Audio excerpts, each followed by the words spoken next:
Morning guys, happy Monday.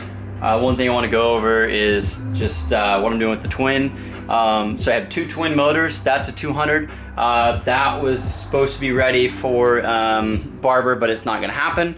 May if I get a wild hair up my rear and find the time. But this is the 200cc, too fast. So it's all mocked up and whatever because it was going to get ready for a frame and never got done just because things happen. But anyways, this is all brand new. I kind of want to show you what your sealing surfaces should look like. So what I want to go over is one, if you're going to ship your engine to somebody to do something to, bolt it all together, because if it shows up and these sealing surfaces have dents and nicks and dings, you're in trouble. So, and I'll show you why. So I'm going to show you my, this is the 140 that was in my Zuma, my twin. I've got it here on our little lunch table because as you can see, our shop we're just absolutely slammed full of bikes right now. So this is our shop area here, and yeah, it's totally full. So Carter's got his DO going on here. Too fast pipe on that guy. But anyways, as you can see. But so I'm using the lunch table. So the little bit of history on this is my Zuma 140 twin. So what happened with this bike, rode it and just always had trouble getting it dialed, and found out, so I originally bought the cases for this bike, the bottom end was used because was my first experience with this twin. But basically when you port a cylinder, or when you port cases large, you end up going through the cases here, and this is DevCon. So the guy that did this before did a really bad job, and it had an air leak and the cases were not salvageable. So I had to buy a whole nother engine for the cases.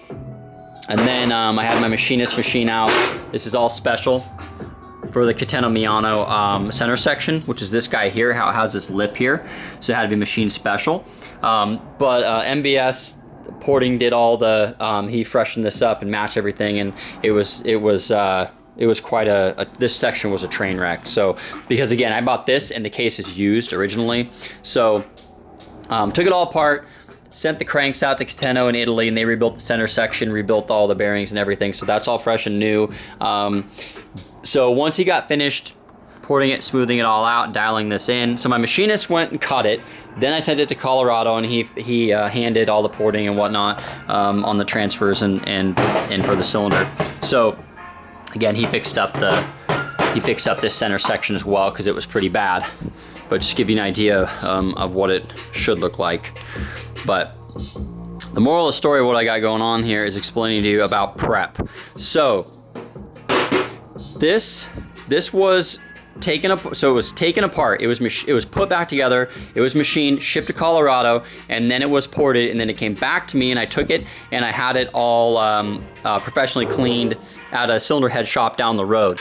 So what I'm getting at here is when you guys are going to put something back together, your sealing surfaces have to be flawless. And what I mean sealing surfaces, these are all the surfaces here that are a nice smooth machine finish. Okay, these all have to be perfect, they have to be smooth. If you have dirt or anything on them, it's not going to seal right. So when you're putting motors back together, here's a tool that you don't use to scrape gaskets. Okay, if you get in here and you start scraping like this, if this tool sits here, well, let me find a better spot. Say it sits here. There's no way you can get this thing perfect. If you do this, you're gonna start getting gouges in your aluminum because aluminum's soft. And when you do that, you create a little void, and there's a good chance you're gonna have an air leak or water leak or whatever, depending on where you're sealing it. So a perfect example on this guy here, this is such a thin area here, the sealing has to be absolutely perfect. There's no gasket here, we use hondabond. So when you're prepping this stuff, you wanna get it really clean as possible, and all this area here has to be absolutely perfect. If you guys have dirt and chunks and stuff left over, it's never gonna seal right. So what I'm gonna do is this guy's gonna go in here, I'm gonna assemble this, put it together, and then I'm gonna do one side then the other. But just wanna go over your sealing surfaces. So like here, it would be this part all the way around here where your cases are gonna join together. It's gonna be around here where your cylinders are gonna sit. Again, on this center, this is little, now you guys are just gonna have these two pieces, okay? But you're gonna do all this here, needs to be perfect. This section here needs to be perfect. Again, if you're going at it with a screwdriver, That's a no-no. What you want to use is something like this that's wide and flat. This is a Bazzetti gasket scraper, a lot of different brands as well. So all your sealing surfaces have to be perfect, okay, in order for this to seal right. Because this guy, let's see if I can get this right here. This guy is going to sit like, give me a second. This guy's gonna sit like this, just like that. So you can see that's where your cylinder is gonna sit. That has to be perfect. Same with here as well. And then my other case half is gonna go here, like so. So with this, I'm gonna assemble the center section first, pull in one side, and then pull in the other. So this has to go together. This is going together for barber, so I'm gonna start on it today. Also, this is your sealing surface as well. This is the base plate that's gonna mount for the cylinder. Let me spin it around here. That guy's gonna go like that. And this is the RT base plate. So again, this has to be clean. I haven't gone through and cleaned this one yet. This just has some hondabond left over on it, but hit it with brake cleaner, make sure it's dry and clean, and then go over it with a dab of hondabond when you put it together and let it cure. So guys, I see people all the time having air leaks and can't figure out why their bikes are blowing up and blah, blah, blah. Use hondabond, don't use RTV. If you get a bike and it's slathered in this red or blue stuff, you need to take it apart and fix it, okay? This is what you want to seal your motor.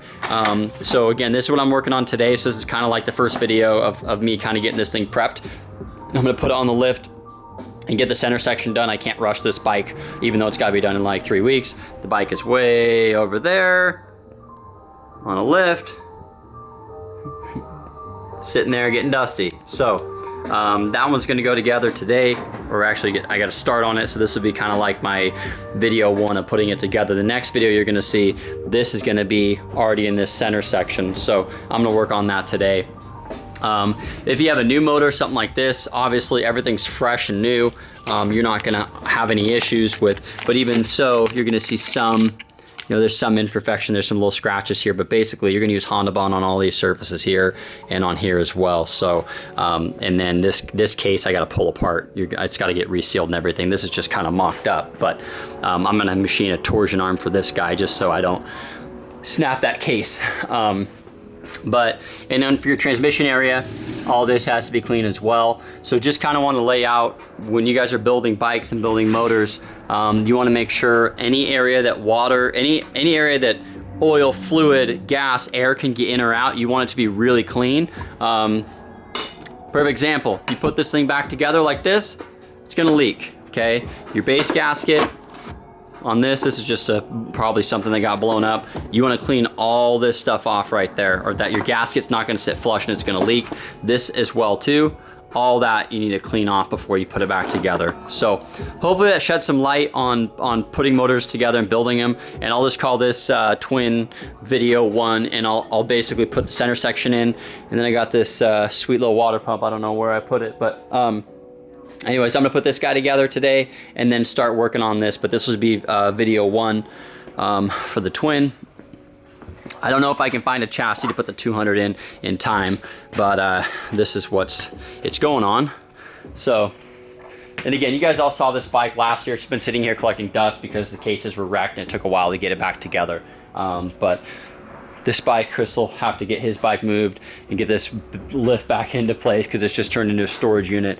But that's what I have to do for barber. And then there's a pre-bug over here. It's getting a big Evo 94 that's got to get squared away as well. Yeah, if you guys have questions about prep and whatnot, and what I do too is I put my bearings in the freezer to freeze them, and they shrink down the side. And then you can heat up these cases. Some guys heat up these cases a little bit and drop the bearings in. I typically freeze the bearings, and then I press the cases, or I press the bearings into the case. Everybody has a different way of doing it. That being said, I've never had a bearing fail or whatever with that method. So if you guys have questions, let me know. But again, this is just kind of show you guys prep, how to put the stuff together, what you want to focus on, and make sure it's clean. And again, when you push your seals in as well, you want to make sure they're oiled. That way they slide good. The seals this little spring can flip over on the seal. You can have problems. So make sure there's no big burrs, which I actually just found a nice size scratch in there, which I'll have to figure out. Awesome. Yikes. Okay. I guess I'll figure that out. All right, guys, thanks for watching, and subscribe, share, and we'll get these motors dialed in. Thanks.